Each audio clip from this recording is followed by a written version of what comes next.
بسم اللہ الرحمن الرحیم۔ آج کی یہ ویڈیو حضرت علی رضی اللہ تعالیٰ عنہ کی شہادت کے بارے میں ہے۔ حضرت علی رضی اللہ تعالیٰ عنہ وہ شخصیت تھے جن کے بارے میں حضور نبی کریم صلی اللہ علیہ وآلہ وسلم نے فرمایا تھا کہ میں علم کا شہر ہوں اور علی میرا دروازہ ہے۔ صوفیہ کے نزدیک اس علم کے دروازے کے راستے اور ان کے توسط سے معرفت کا علم سینہ بسینہ چلتا آ رہا ہے، اور اس سے آج تک فقر کے طالب اپنی پیاس بجھا رہے ہیں۔ حضرت مولا علی رضی اللہ تعالیٰ عنہ 19 رمضان المبارک سن 40 ہجری کو مسجد کوفہ تشریف لائے۔ مسجد کوفہ میں عبد الرحمن بن ملجم نامی شخص مسجد میں الٹا لیٹا ہوا تھا۔ یہ شخص بظاہر کلمہ پڑھا ہوا تھا، لیکن اس کے دل میں چوتھے خلیفہ کے بارے میں ایک بغض بھرا ہوا تھا۔ اس شخص نے اپنے نیچے رکھی ہوئی تلوار کو زہر میں بجھا کر چھپایا ہوا تھا۔ حضرت علی رضی اللہ تعالیٰ عنہ اس شخص کے نزدیک آئے اور اس ملعون سے فرمایا کہ اے ابن ملجم اٹھ جا، نماز کا وقت نکلا جا رہا ہے، نماز ادا کر۔ وہ ملعون اٹھا۔ مولا علی نے آخری سجدہ ادا کیا کہ یکا یک ابن ملجم آگے بڑھا اور اس نے ایسا زوردار وار کیا کہ سر مبارک پر زہر آلود تلوار نے ایک گہرا زخم چھوڑ دیا۔ رمضان المبارک کے بابرکت مہینے میں روزے دار کو ایک ایسا زخم لگا کہ پھر نہ اٹھ سکے۔ مسجد کوفہ میں شور برپا ہو گیا، قیامت کا منظر تھا۔ تمام چاہنے والے نالہ و فریاد کرنے لگے۔ حضرت امام حسن علیہ السلام اور حضرت امام حسین علیہ السلام بھی مسجد میں تشریف لائے۔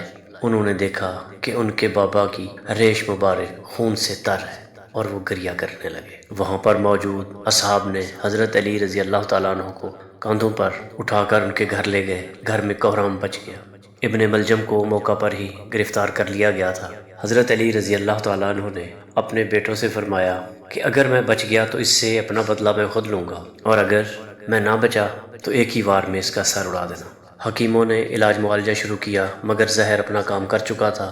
2 روز تک حضرت علی رضی اللہ تعالیٰ عنہ انتہائی کرب اور تکلیف کے ساتھ حیات رہے، اور آخرکار زہر کا اثر پورے جسم میں پھیل گیا، اور آخرکار 21 رمضان المبارک صبح کے وقت آپ کی شہادت ہو۔ حضرت علی رضی اللہ تعالیٰ عنہ 13 رجب کو ہجرت سے 24 سال پہلے مکہ میں پیدا ہوئے۔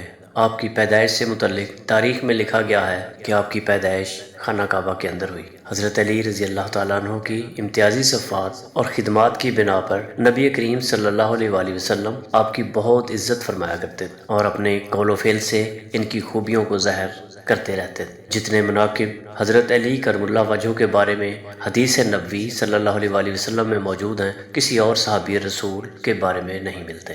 آپ کے بارے میں عام روایت ہے کہ آپ نے 13 سال کی عمر میں اسلام قبول کیا۔ حضرت علی رضی اللہ تعالیٰ عنہ کی امتیازی صفات اور خدمات کی بنا پر نبی کریم صلی اللہ علیہ وآلہ وسلم آپ کی بہت عزت کیا کرتے تھے۔ نبی کریم صلی اللہ علیہ وآلہ وسلم فرمایا کرتے تھے کہ علی مجھ میں سے ہے اور میں علی سے ہوں۔ ایک اور جگہ آپ نبی کریم صلی اللہ علیہ وآلہ وسلم نے فرمایا تم سب میں سے بہترین فیصلہ کرنے والا علی رضی اللہ تعالیٰ عنہ ہے۔ آپ صلی اللہ علیہ وآلہ وسلم نے فرمایا کہ علی کو مجھ سے وہ نسبت ہے جو ہارون کو موسیٰ علیہ السلام سے تھی، اور حضرت علی مجھ سے وہ تعلق رکھتے ہیں جو روح کو جسم سے یا سر کو بدن سے ہوتا ہے۔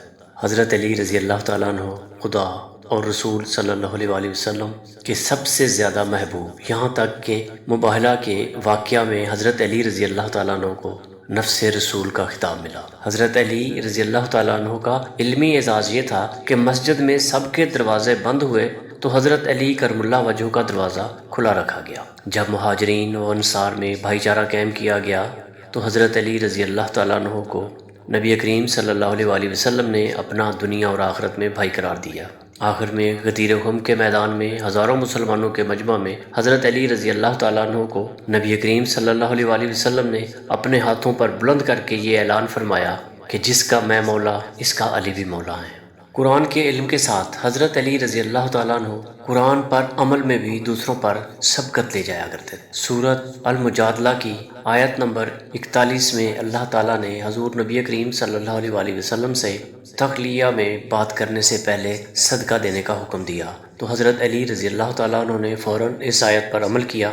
مولانا مودودی نے تفہیم القرآن میں اس آیت کی تشریح میں ابن جریر کی یہ روایت نقل کی ہے کہ حضرت علی فرماتے تھے کہ قرآن کی یہ ایک ایسی آیت ہے جس پر میرے سوا کسی نے عمل نہیں۔ اس حکم کے آتے ہی میں نے صدقہ پیش کیا۔ ایک اور مسئلہ آپ سے پوچھ لیا، یہ حکم صرف ایک دن یا دوسری روایت کے مطابق صرف 10 دن تک باقی رہا، اور آیت نمبر 31 میں یہ حکم منسوخ ہو گیا، اور اس طرح یہ صدقہ دینا ضروری نہ رہا۔ حضرت علی رضی اللہ تعالیٰ عنہ نے بچپن سے لے کر حضور نبی کریم صلی اللہ علیہ وآلہ وسلم کے ظاہری پردہ فرمانے تک پورے 30 سال حضور نبی پاک صلی اللہ علیہ وآلہ وسلم کی خدمت اور رفاقت میں بسر کیے تھے، اور سفر و حضر میں حضور پاک صلی اللہ علیہ وآلہ وسلم کے ساتھ رہے۔ نبی کریم صلی اللہ علیہ وآلہ وسلم کے پردہ فرمانے کے بعد تقریباً 30 سال تک حضرت علی رضی اللہ تعالیٰ عنہ مسند ارشاد پر فائز رہے۔ پہلے 3 خلفائے راشدین کے عہد میں دعوت و ارشاد اور قضاء کی خدمت حضرت علی رضی اللہ تعالیٰ عنہ کے سپرد رہی، اور اپنے زمانہ خلافت میں بھی حضرت علی رضی اللہ تعالیٰ عنہ کا یہ فیض جاری رہا۔ آخر میں میری دعا ہے کہ اللہ تعالیٰ حضور نبی کریم صلی اللہ علیہ وآلہ وسلم کے صدقے دنیا اور آخرت کی بھلائی نصیب فرمائے، اور حضرت علی رضی اللہ تعالیٰ عنہ کے نقش قدم پر چلنے کی توفیق عطا فرمائے۔ آمین ثم آمین۔